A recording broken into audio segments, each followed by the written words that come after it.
Okay, can everyone hear me?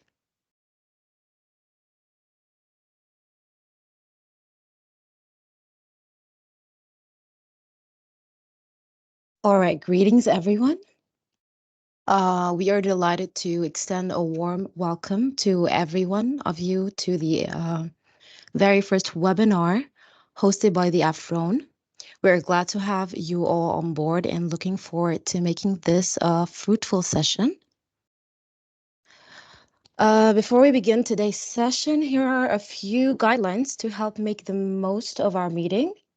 First of all, the microphones and cameras are all turned off to minimize the distractions and ensure optimal quality. We kindly request all attendees to keep the microphones and cameras off throughout the session. For the interaction, your active participation throughout the chat function is highly encouraged. Please add questions there if you have any. We will monitor and respond to as many as we can after the presentation. For the duration of the session, it will run for 1 hour. The first 45 minutes will have the main presentation with our speaker, followed by 15 minutes for the Q&A session. And please note that the session will be recorded for future reference and knowledge sharing purposes. So it will be later made available on our LinkedIn, our WhatsApp group, and probably the website as well. Now, please, 1 minute. Please join me in welcoming today's speaker, Dr. Maha. She is a professor of dental public health and a current vice dean for community service and environment development at the Faculty of Dentistry, Alexandria University in Alexandria, Egypt. She is a core team member and co-founder of the AFRONE. Her research interests include global oral health, social determinants of health, dental workforce issues, dental education, oral health, and sustainable development, e-learning, and e-assessment. Professor Maha has published more than 230 papers and in international journals and several book chapters. She is on the editorial boards of a number of international journals and a member of several international groups, including the International Association of Dental Research. Please welcome her. Go ahead, Doctor. Thank you, Sarah. Good afternoon, everybody. It is a real pleasure having you all here today. And this is the first webinar of the AFRONE network. And this also is a great pleasure. I hope the webinars, this and the others that will follow, will be useful and will help bring us all together. A part of this is to launch the mentorship program. However, we have plans to extend our webinars and networking activities beyond this. I'll try now to share my presentation. And hopefully you're able to see it now. Okay, if there are no objections, maybe I can start. Okay, so the AFRONE mentorship program. I'll try to give a bit of information about the AFRONE, what it is. Africa, which is the focus of our network, and specifically oral health research in Africa. The AFRONE is a network. It is the Africa Oral Health Network, and it includes a core team. My colleagues and I, Professor Moreni Kifol, I am from Nigeria, Professor Ahmed Bayat from South Africa, and they are both here with us today. The core team met in Cairo, actually, in 2022, and the AFRONE was launched as a side event along the Africa Health ExCon of that year, a state-sponsored conference held in Cairo. By that time, we have already been collaborating for some time, for quite some time actually, and we've had our perspective about what we aimed to do. This is a screenshot from our website, AFRONE.org, and I encourage you all to please visit and have a look at the website. What we are interested in doing is to establish a community of researchers working in African countries, oral health researchers in the field of oral health and dentistry. And the aim of this research is to provide insights and evidence to support policy making and program planning to improve oral health. And this is intended to extend to all African countries, basically sectoral and interdisciplinary. This means that we are not looking for purely researchers working only in oral health. We know that oral health affects everything, affects general health, and it has social perspectives, it has economic impact, it has psychological factors underlying. So we need to be working with all these people from different disciplines. So this is the AFRONE network, and bring together researchers from different African countries working on improving oral health from different backgrounds to produce research that supports policymaking and program planning. Like I said, we've been collaborating for some time. These are again screenshots from our websites, and this first one shows the beginning, the paper in 2018, where the collaboration started. It was a paper about the prevalence and data availability for early childhood caries.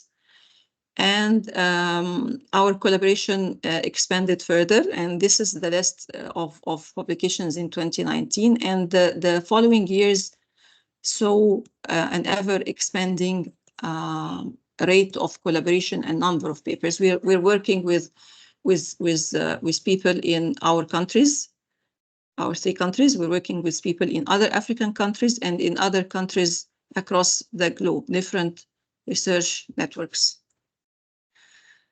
Our focus is on Africa. Africa is a huge continent, very diverse, with lots of opportunities and challenges.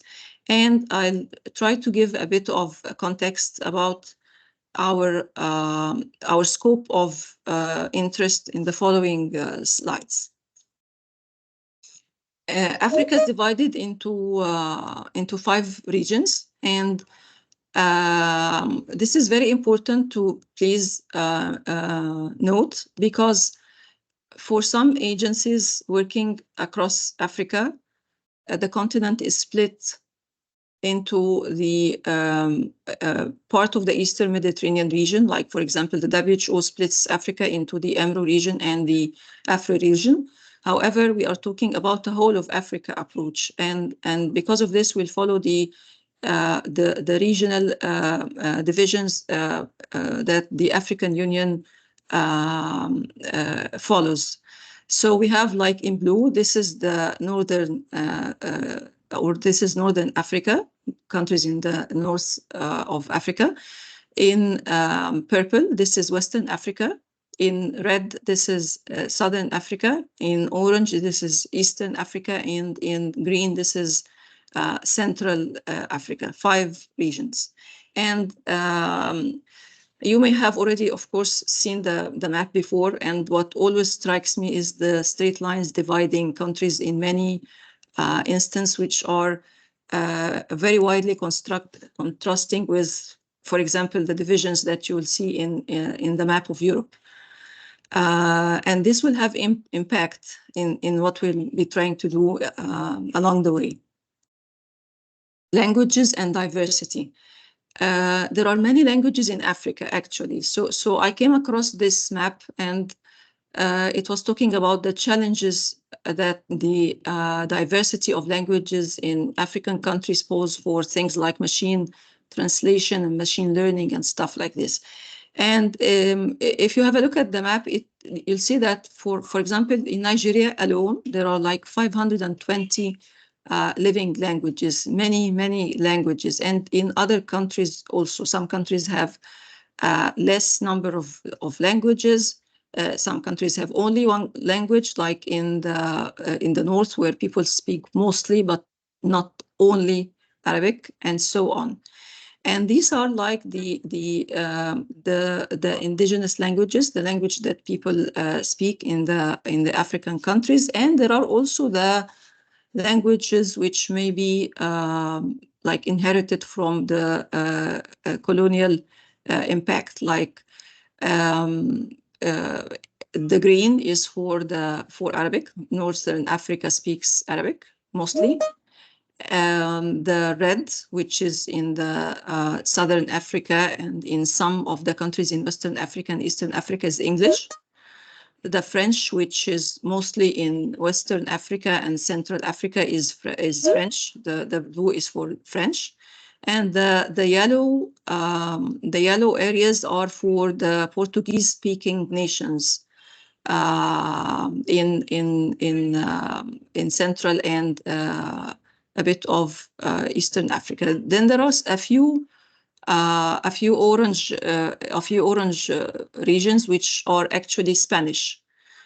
We have two countries which speak only their languages. These are Somali in Somalia and Amharic in Ethiopia. So indigenous languages, in addition to the other European languages.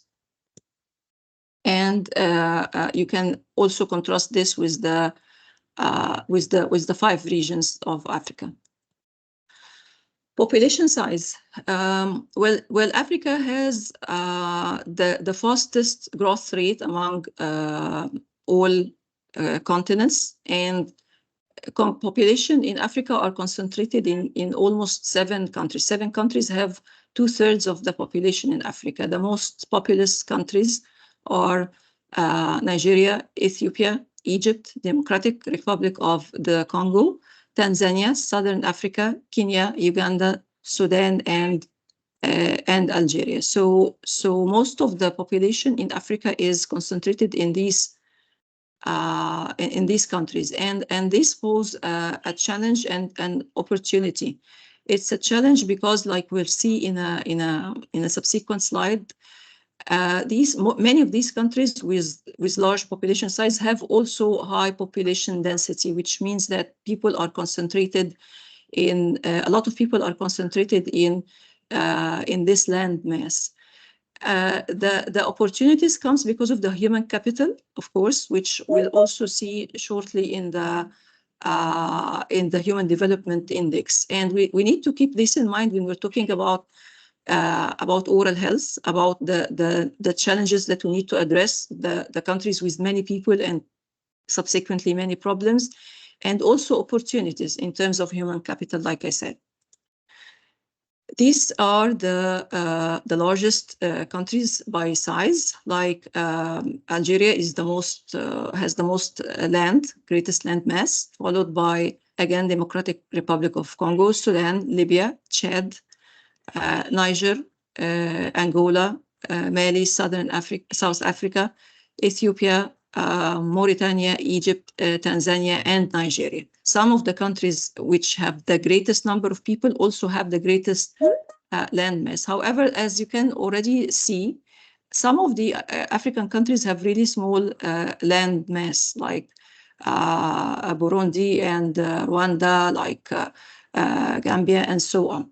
So diversity in size and population size. This is the population density. This is where most of the African populations are concentrated, and you can see that most of these countries are. Some of these countries actually are in Western Africa, like, of course, Nigeria. There is Egypt. There is Ethiopia. There is Morocco and Tunisia. There is again, Burundi and Rwanda, Kenya, Uganda. So dense population presence in many regions. Mostly, I would say, eastern, western, and northern. Less population density in central and southern. And these are the income regions. The income regions is a construct or a variable that is produced by the World Bank Data Bank. The World Bank Data Bank defines this as the gross national income, what the population in a country earns, sort of, divided by the number of the population. So it is the average income that the population or persons in a country generates. And it is always divided into four categories: high income countries, upper middle income countries, lower middle income countries, and low income countries. With cutoff points that differ from one year to the other. They get revised every year. What's interesting in the map is that maybe you're already seeing like there are three colors, not four colors, following the four income regions. So what you do not see is the high income country. There is one high income country, only one high income country somewhere around here. This is Mauritius, but it is too small to show on the map. And the rest of the countries are in green, upper middle, with like Libya, South Africa, Namibia, Botswana, and Gabon and Equatorial Guinea. Most of this red mass, this is low-income countries extending along the Sahel region. So Sudan, South Sudan, Ethiopia, Eritrea, Somalia, Chad, and so on. All these countries in red are low-income countries, and lower middle-income countries extending along most of North Africa, except Libya, and most of Western Africa.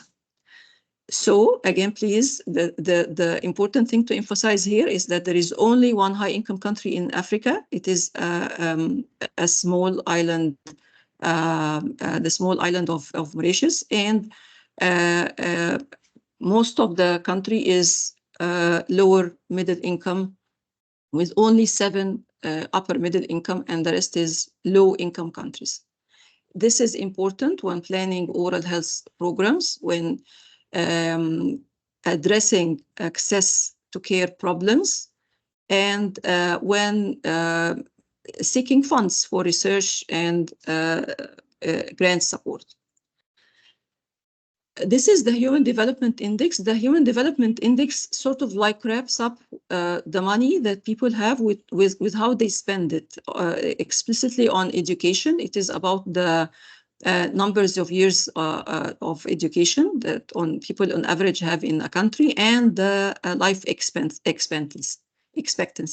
The greener the shade, the higher the Human Development Index. So they do not, the HDI, the Human Development Index, does not sort of like follow exactly the gross national income on which you'd say it would be based. Because if you remember that countries in Northern Africa have a lower middle income country, however, they seem to have a higher HDI than countries directly to the south, like in the Sahel region, and in many other countries. Of course, we have also high GI in countries to the south of in Southern Africa. HDI is directly relevant to oral health. It impacts oral health. Oral health is dependent on development, on socioeconomic status, which is the translation of HDI. It also affects planning of care, access to services, and literacy. This is another thing to please keep in mind, the countries in green to the left of the slide are countries where most of the population, more than 50% of the population, live in rural areas.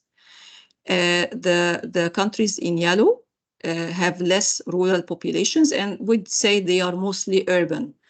We know from research and from previous studies that dentists tend to be concentrated in urban areas and that people in rural areas have problem accessing dental care. So if we, for example, see that almost, or actually all Eastern African countries are rural, we need to keep this in mind when, again, planning care and planning research, actually. Northern African countries, except Egypt, are urban, and you have a mix of urban, rural in Western, Middle, and Southern Africa. There is also the migration challenge. Okay, some of the African countries with with a large population size, and as we'll see shortly, with many dentists, have a migration, a large migration. I wouldn't say problem, but a large number of migrants. Migrants, in this case, means people moving out of the country. The highest number of people who are migrants in African countries come from Egypt, Morocco, South Sudan, Somalia, Algeria, Democratic Republic of Congo, and Nigeria, in addition to Burkina Faso. So this also have implications because maybe you'll see in the WHO Global Oral Health Observatory that some countries have large number of dentists, which should support oral health. It will help, or it will make program planning easier because you have more dentists who can take care of the needs of the population. However, we need to keep in mind that in many of these countries with large population size and large number of dentists, there is also a large number of people moving out of the country. The brain drain and its impact on oral health services delivery and on oral health in turn.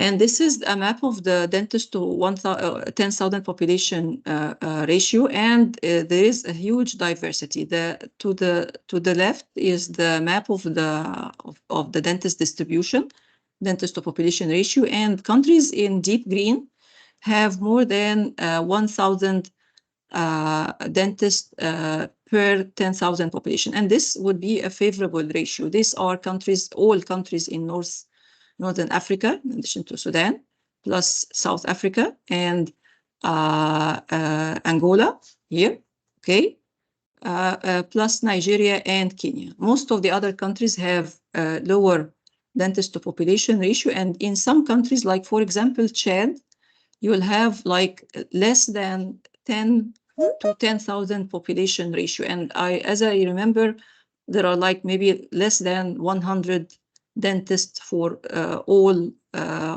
Chad. The distribution varies and there is a huge diversity. This is a challenge.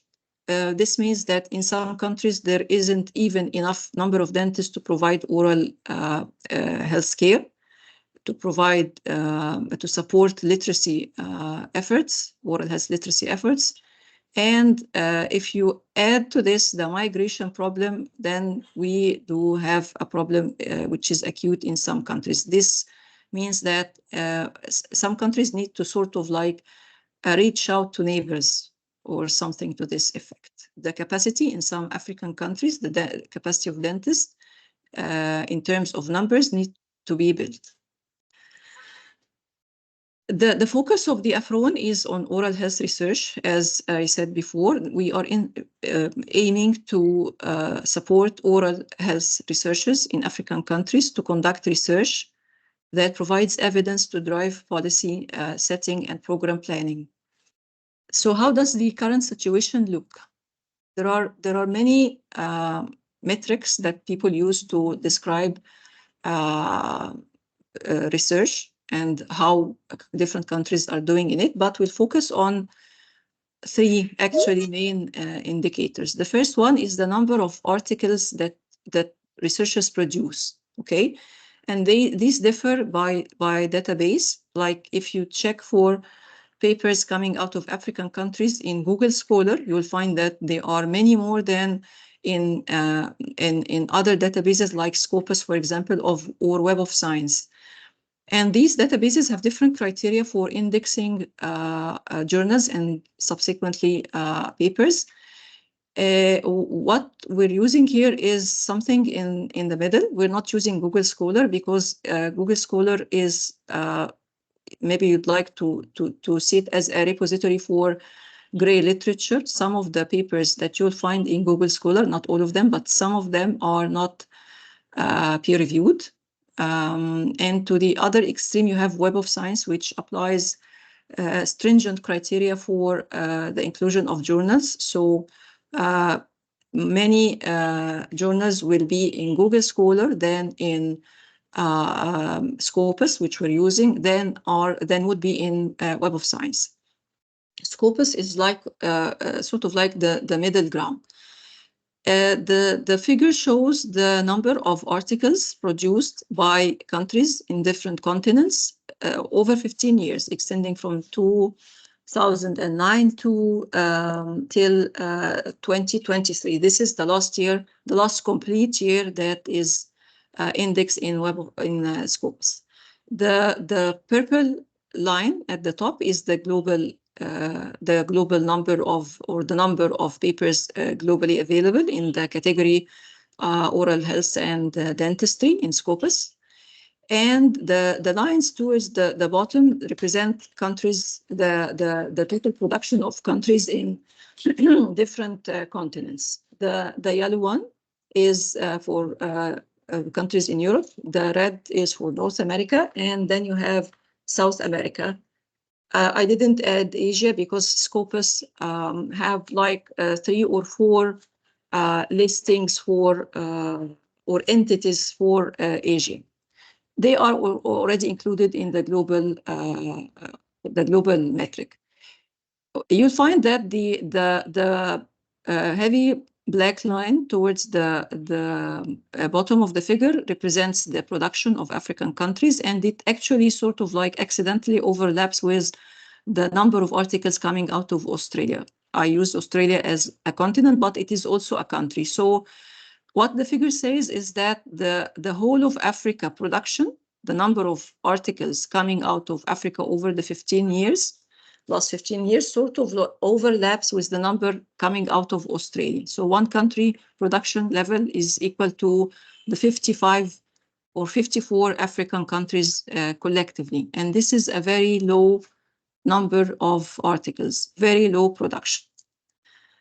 The other metric which is worth looking at is the field-weighted citation impact. What this metric indicates is the average citation per article. Citations. So I write a paper and I cite the paper of X author. This is counted as a citation for the paper I'm citing.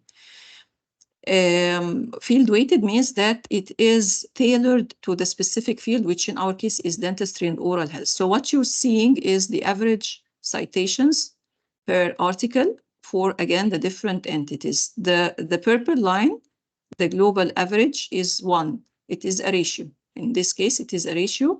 And if you are above 1, like, for example, the line in red, you're doing better than the global average. And if you are below 1, like the black heavy line representing field-weighted citation impact from African countries, you are doing below average, below the global average. If we trace the field-weighted citation impact for African countries compared to the global average over the 15 years, we'll see that for actually all 15 years, the field-weighted citation impact for African countries is below the global average, except in 2017.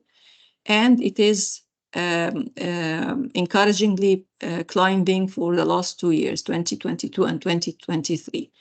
So this means that the few number of papers that come out from African countries in dentistry and oral health, the few number that we saw in the previous slide, have also below average number of citations. There are many factors that affect citations, but compared to the other entities, to the other countries and continents, the citations for African countries are below the global average. There is another metric which is worth looking at also. These three metrics actually contributes towards the calculation of the ranking, university ranking in the Shanghai university ranking or Shanghai classification. So this is part of the reason that we are looking at them. This one is about the percentage of articles in the Scopus database that are produced based on international collaboration. So, for example, if I work on a paper and I collaborate with only authors from Egypt, this will not be counted as international collaboration. If I am collaborating with my friends from Nigeria, Professor Fulayan, and from South Africa, Professor Bayat, this will be counted as a paper with international collaboration.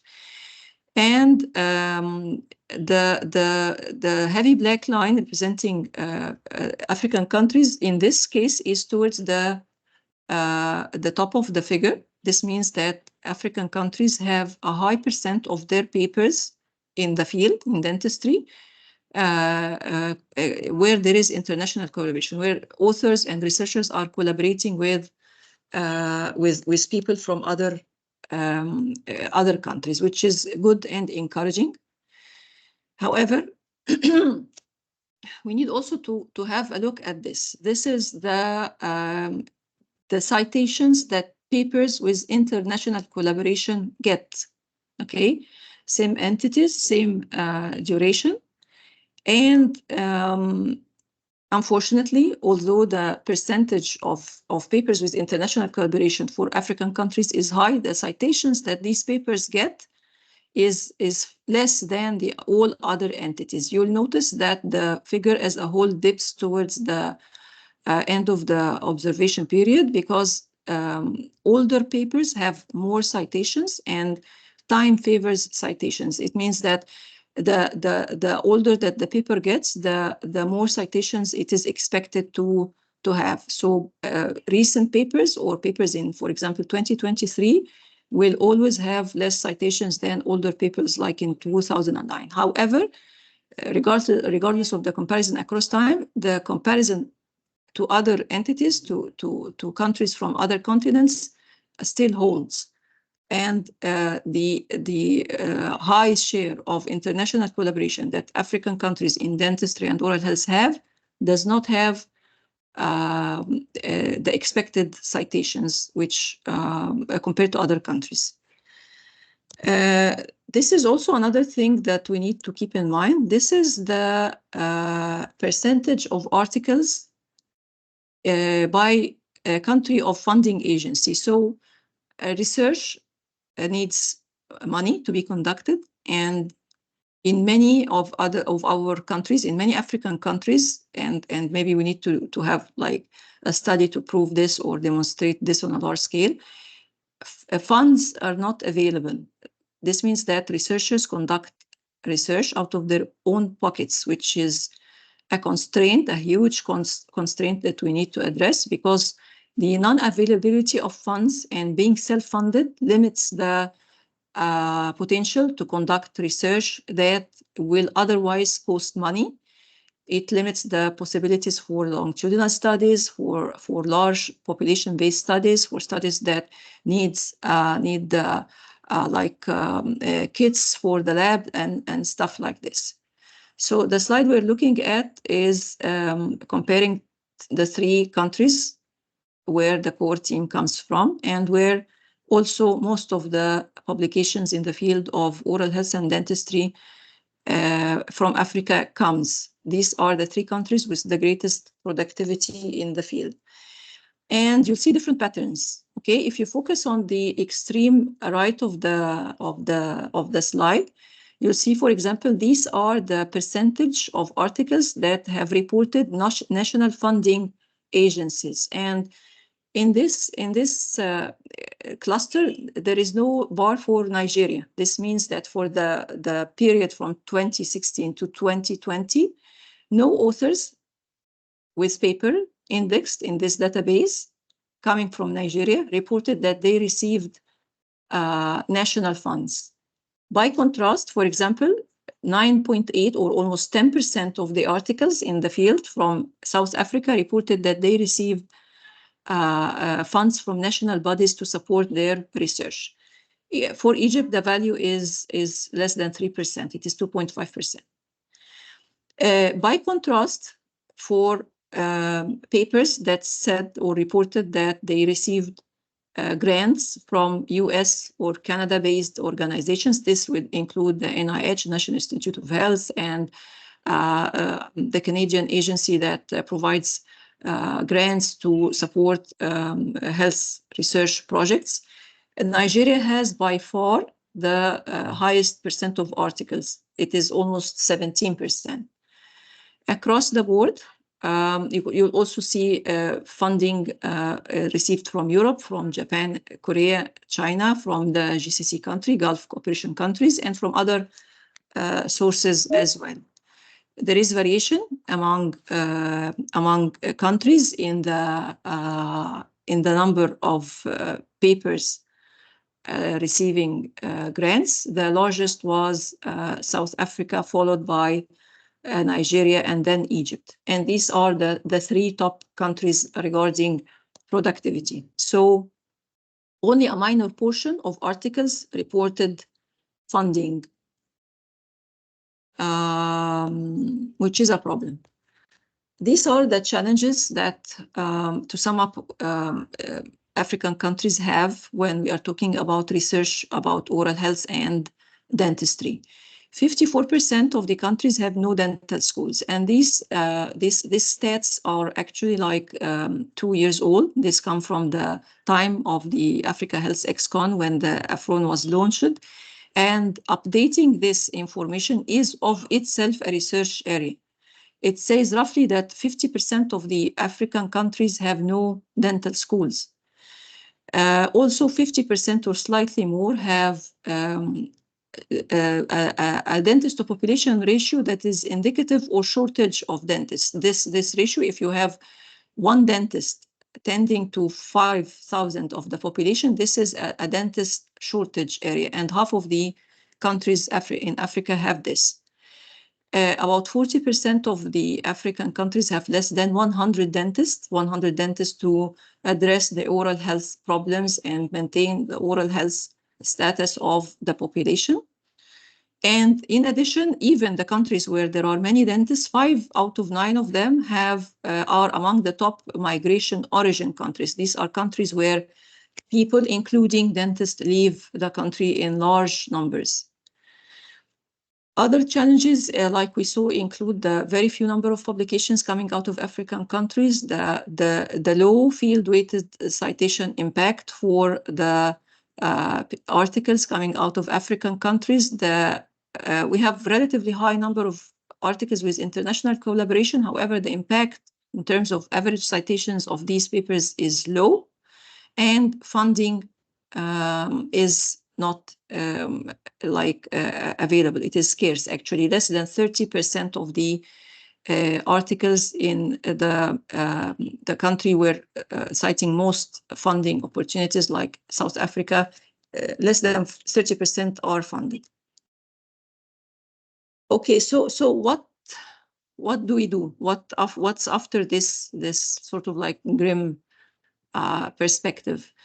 Okay, researchers working on oral health and dentistry need to address these challenges. We have challenges. We have diverse populations with many languages, with sometimes dense populations, sometimes scarce populations where movements would be, logistics would be difficult. We have different levels of potential to build human capacity regarding dental care or oral health care.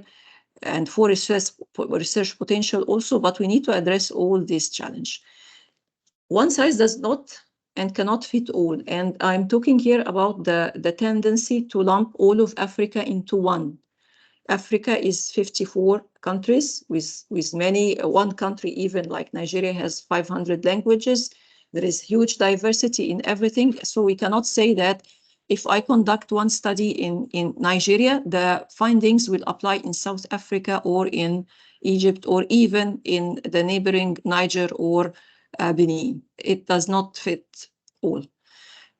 What's also to keep in mind is that pre-packaged solutions from other countries will not do. What does this mean? We already know that we are coming up with minimal amount of articles with research. Africa is coming up with less research than other countries, and there will be the tendency to generalize the findings of what's in the literature already coming from North America and Europe, in addition to Australia and other countries, to our countries. There is huge differences between our countries and the countries where the research findings come from. And it is a very slim chance, I would say, that the findings will apply or will help. We need to have our own solutions, our own research. So this is where we are trying to fit. The AFRONE offers you an opportunity to network, collaborate, and share experiences. Nobody can cover this on their own. The challenges are huge. The opportunities also are huge, and we need to get together. We need to share experience, because I know about, for example, like how to design studies. My friend in Nigeria, Professor Fulayan, knows about how to mobilize resources. And my friend in South Africa, Professor Barrett, knows about how to reach out to international organizations. So we come together, we collaborate, we produce research that has better chance of being cited, of having an impact, of being more generalizable to our countries to have an impact on policies. And this also applies to you, to all people and researchers who have shown interest in joining the AFRONE. And for this, we are very grateful. We need to stay connected and informed, because together we will definitely be stronger than where we are on our own. This is from our website. This is the grant we received from the IDR, from the Regional Fund, Development Fund of the IDR, and the 5 aims that you see in tiny font towards the bottom of the screen say that what we are trying to do is create an open database of oral health researchers in African countries. This is already on the database, and many of you have agreed to have their information publicly available on it, and it is searchable. And we have already received requests to engage with some of you, and some of you have already received emails about collaboration opportunities or things along this line.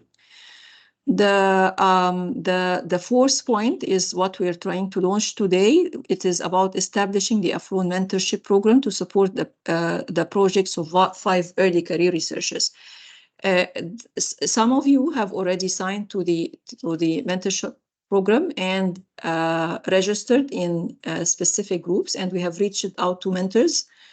And hopefully by mid-April, we'll begin the groups. There are currently like 5 groups, and we hope that the interaction between the different mentors and the mentees will result in a number of publications that shed light on the oral health challenges and solutions available in African countries. We are committed to supporting these 5 groups and the mentors, both the mentors and the mentees in the group. And we also are committed to support other researchers reaching out beyond the mentorship program. The exact mentorship program is underway. However, other researchers interested in collaboration and networking can also expect support from the AFRONE and from the core team. The other aims of the project, the IDR supports, is to identify research priorities on oral health in Africa. And this is important because considering the number of challenges that we have already touched on, we cannot address everything and we need to prioritize, and we'll be reaching out to all AFRONE members to help us get this underway. Another aim is to establish research sections, IDR sections or divisions in 3 African countries where none exist. Currently, there is the Nigerian division, the South African division, the Libyan division, I think it is, Egyptian section, and there are also inactive sections. We aim to produce to establish sections for the IDR. The IDR is a very important organization to align with, and this is a good opportunity for me to call on you to join the IDR and to reach out to us if you are interested in establishing a section in your country if none exists.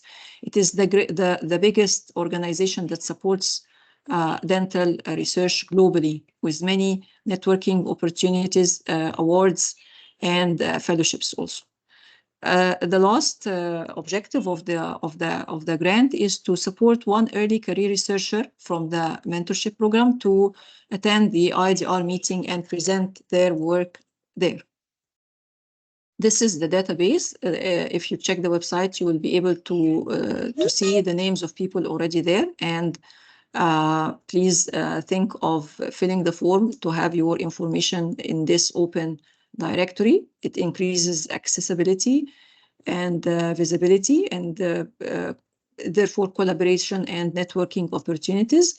And this is the call for the networking, for the mentorship program, which we launched on the LinkedIn page. And we are already, like I said, beginning the activity of the program.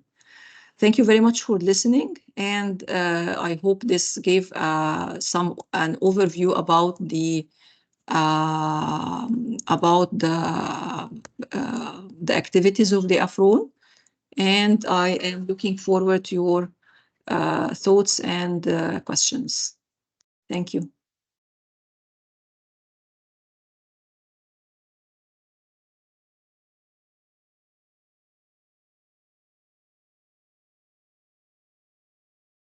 Thanks a lot, Dr. Ma, for this lovely and informative session.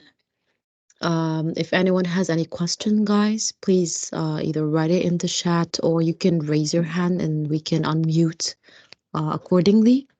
Dr. Khalid just asked, so North Africa has 1,000 dentists to every 10K of population?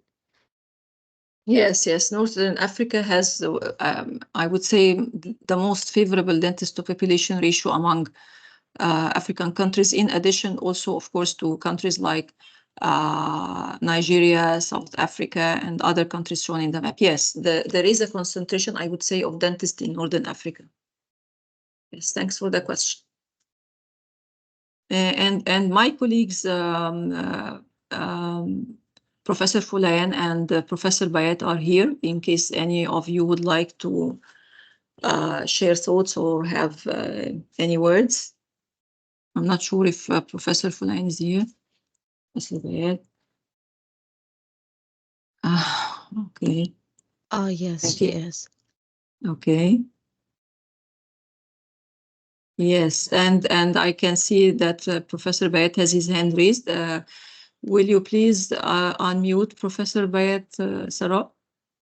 Yes, I did. 1 minute. Your mic is unmuted, Dr. Ahmed.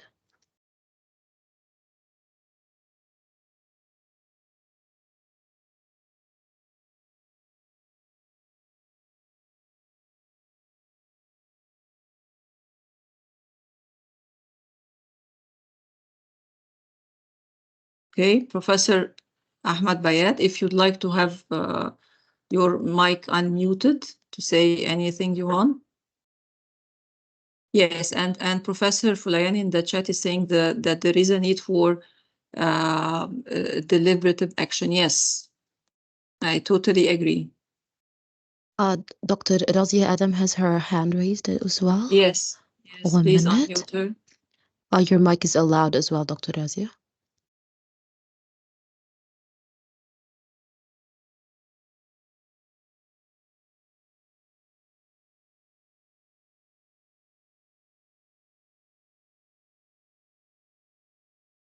Okay, please unmute if you have anything to say, and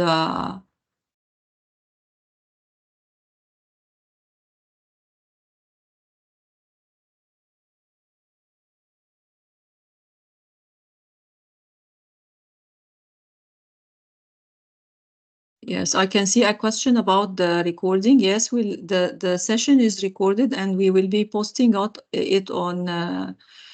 Sarah, Professor Adam cannot unmute.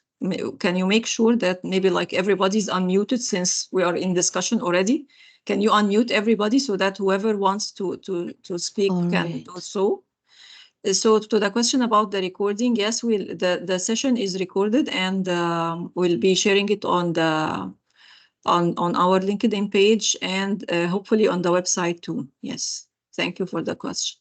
All right, mics are all allowed for all participants. You just have to unmute first before you speak.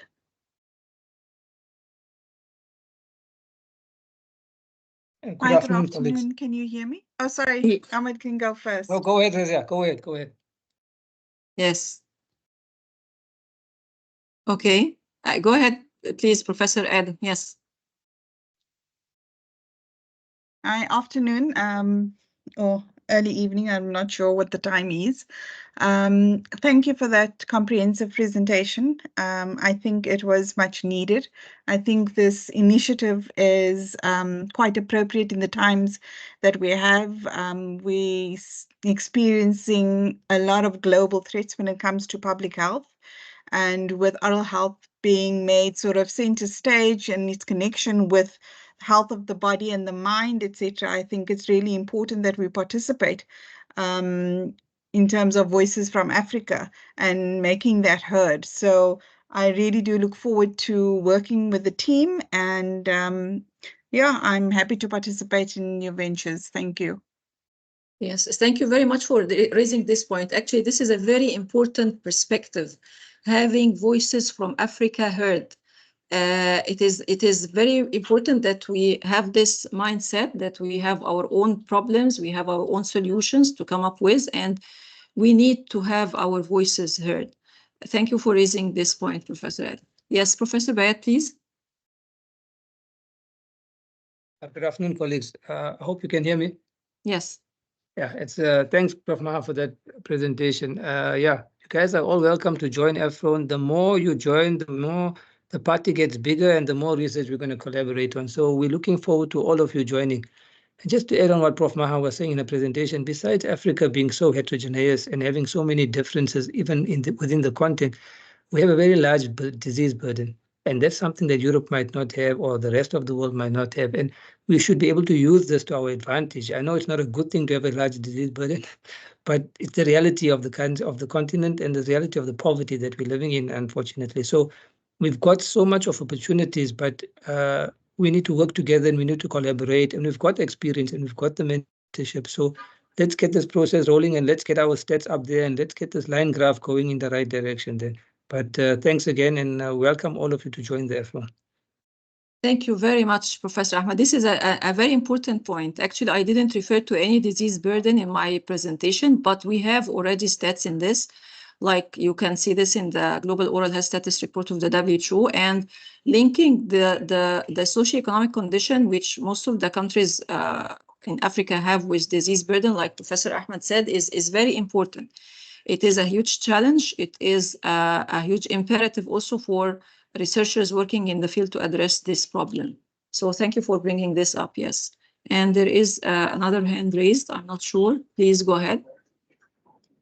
I think it's Marinike. Apologies if I have noise and if I'm breaking. I'm going to be very fast. Yes, it's okay. I think one of the things we also want to encourage us all is that we continue to talk about funds as a limiting factor. One of the things I think we can do collectively is that without the funds, we all publish already without the fund. Rather than doing this in solo, we can pull ourselves together and do more powerful, impactful research and manuscript writing, even without the funds. So we should not stop and say funding is the limiting factor. Whatever we do right now, we can do better. And this is a platform where we can engage ourselves across the continent and write on a macro level rather than the audit kind of work we do. So I think what I'm saying in summary is we cannot limit ourselves. Nobody's going to do it for us. If we've created this platform, if there are other platforms coming up, excellent. But we must use what we have and to make a difference in our generation for our continent. Thank you. Thank you very much for this excellent point. The limitation of funds that we currently have or do not have actually should not stop us from doing research. And this is exactly what the AFRONE is doing. The AFRONE is reaching out to volunteer mentors and to the huge network that we'll hopefully be building along the way to support each other and be able to conduct first-rate quality research to address our problems, even if at this initial stage we do not have funds to support this exact research, because it is sort of like we do not want to go into a vicious circle where we say we do not have research, so we do not conduct, we don't have funds, so we don't conduct research, and because we have no research, nobody's giving us funds. So this is a very important thing to keep in mind. Research is important. However, we need to get over this hurdle and start doing this collaborative research, which has better potential of addressing our problems and getting the impact we need. Thank you very much, Professor Moiniki, for raising this point. Yes, it has to be deliberate. I agree totally. Deliberate means that the ad hoc way of developing research projects to fill gaps or to respond to promotion requirements should not be the norm. Otherwise, we need to focus on specific problems and address them. So this is very important. Thank you for raising this. Yes. Any other words that any of the attendees would like to share? Dr. Reba, I think, has her hand raised. Go ahead. Yes, please go ahead. Hi, can you hear me? Yes. Yes. Okay.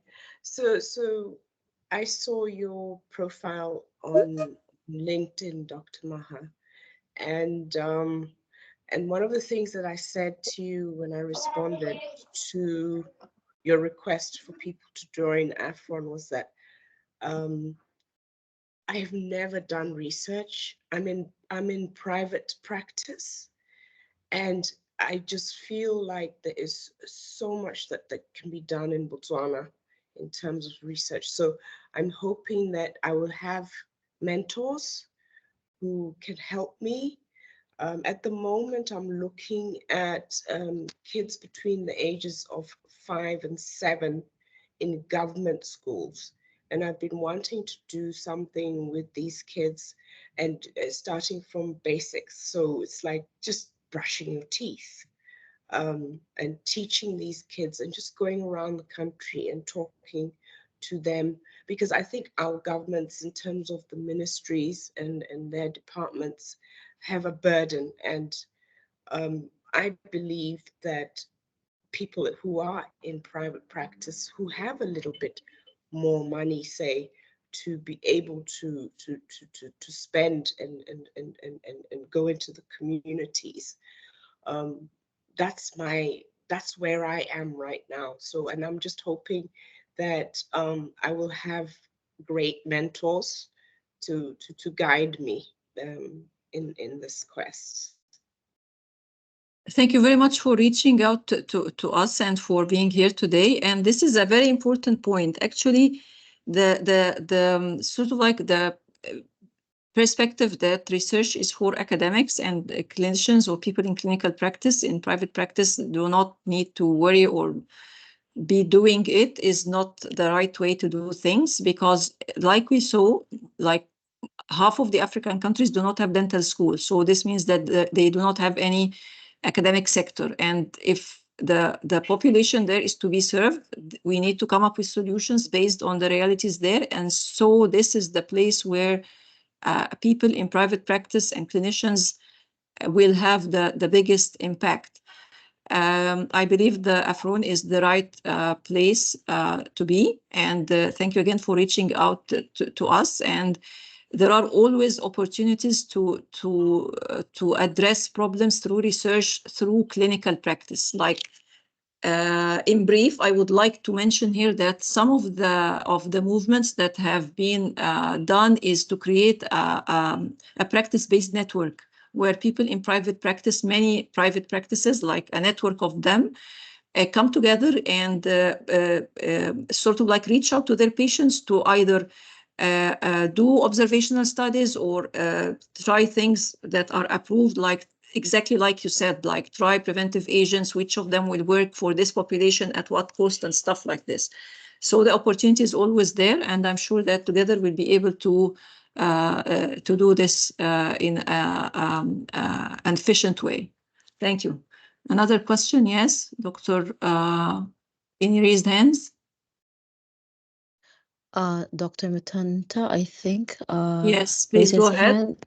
Yes. Go ahead. Yes, thank you. Thank you so much. Good evening. I'm Dr. Mtinta from Zambia. So my question, or I'd like to get more clarification on what you anticipate in terms of what would be the challenge for early career researchers or those of us that are interested, but any academic institution or university. Like you have mentioned, most African countries do not have dental schools. However, there are some that do have dental schools, but there may not be an academic research institute for dentistry per se. Yes, good question. I've been very much interested in dental research. Yes, but I have no one to look up to because there's nobody in the academic aspect in terms of research. So I'm looking at the aspects of if I want to do research or seeking for research, they usually ask to say which institution are you affiliated to, so that would then become some sort of a challenge. So how are you going to address that, or how do you advise or address that as we go along? Well, okay, you're welcome. We do not require affiliation to academic institutions. We just need to make sure that people who are working with us are qualified to do what they are supposed to do. Like, for example, if a study is planned to have a dentist examine patients, whether children or adults, we need to make sure that the collaborator we are working with, the mentee in this case, is actually a dentist and has the right to examine children. This does not mean that non-dentists cannot be part of the research network, but they can have different roles. It follows the regulation of the countries people are coming from. And affiliation by itself is not sort of like a requisite to join the network. It is just that we need an opportunity for the researcher to get in touch with the patient if we're planning a clinical study, or to have access to data collection. Like, for example, suppose that you are working in the Ministry of Health and you notice that there are problems with emergency dental care. Maybe in this case, the data that will be needed to support this kind of study will be record-based, stuff like this. The presence of an on-site mentor or academic is not also a requirement. We can work with colleagues online, and this is what we're doing already. So what are we expecting? We are expecting people who are working in oral health in different countries from different backgrounds, who are authorized to do this and who can get the data or whatever framework for the study, who have the right to do this legally in the country, to join us and to build a study about the problems that they see in their communities so that we can together address them. We can support this academically. Like, most studies need ethical approval. We can, if your country or your institution does not have a body to grant ethical approval, we can help with this, can help develop the research framework, the research proposal. We can help with the development of the data collection tool, with the analysis, with the write-up, with stuff like this. The most important thing is to have willing researchers whose interest is to address the problems that they see in their communities. And in my opinion, in our collective opinions, the core group, the rest will follow from there. Commitment and perseverance. So thank you for your question. Any other questions?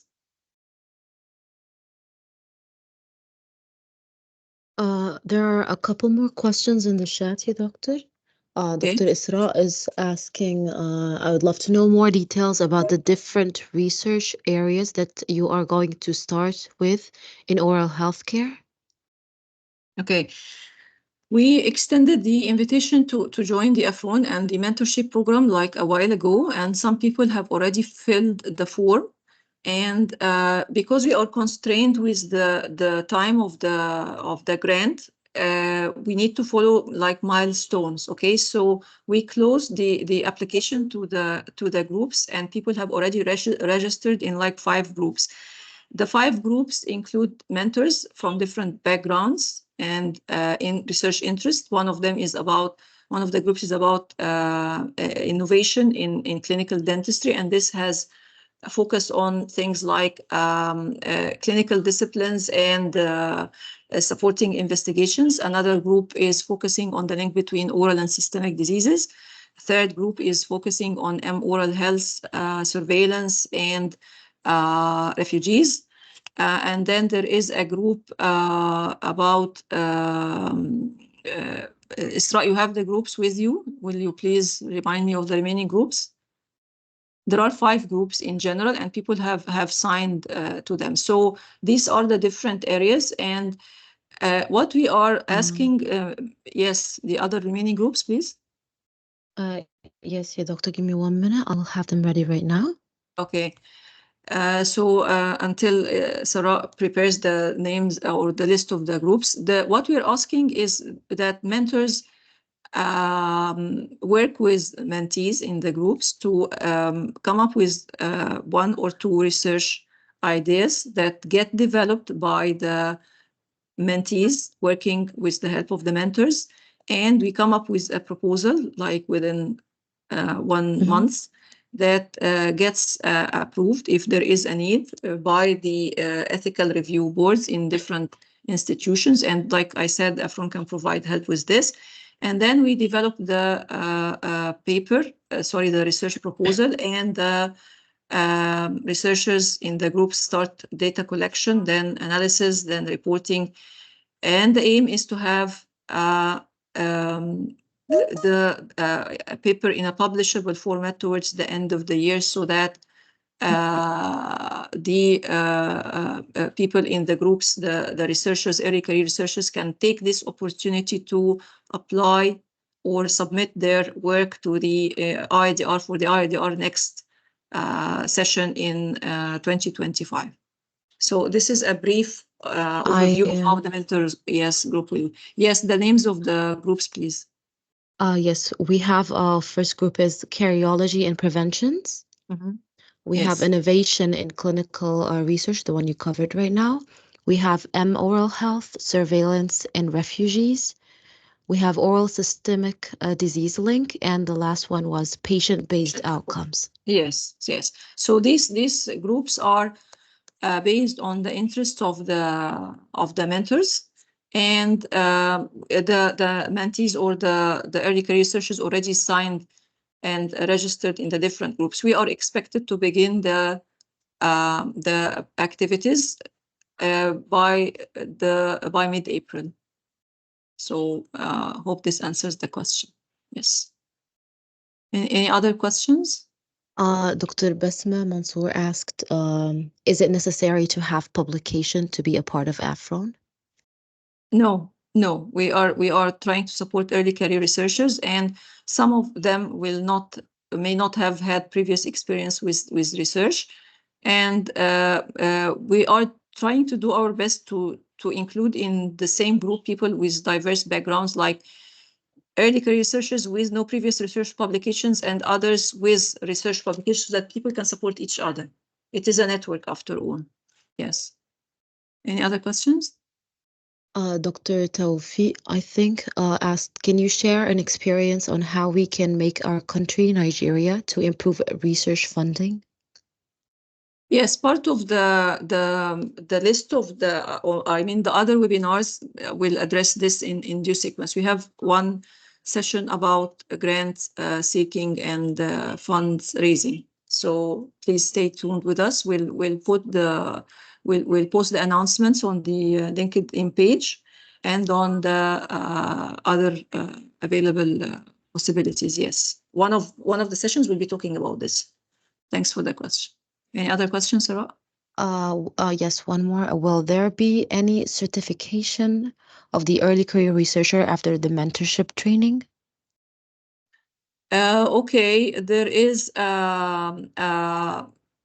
We need people to attend the sessions. These sessions. The aim is the actual production of research to support as evidence to support policymaking and program planning in our countries. However, we understand that some researchers may need this for their for different milestones in their careers, and documentations may be helpful along the way.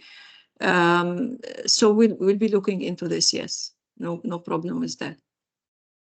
There will have to be some criteria, I guess. Yes. Dr. Muhammad Sharif is saying just, I want to propose a group working on biomedical statistical analysis, which is crucial for research, but is often overlooked in oral health studies to some extent.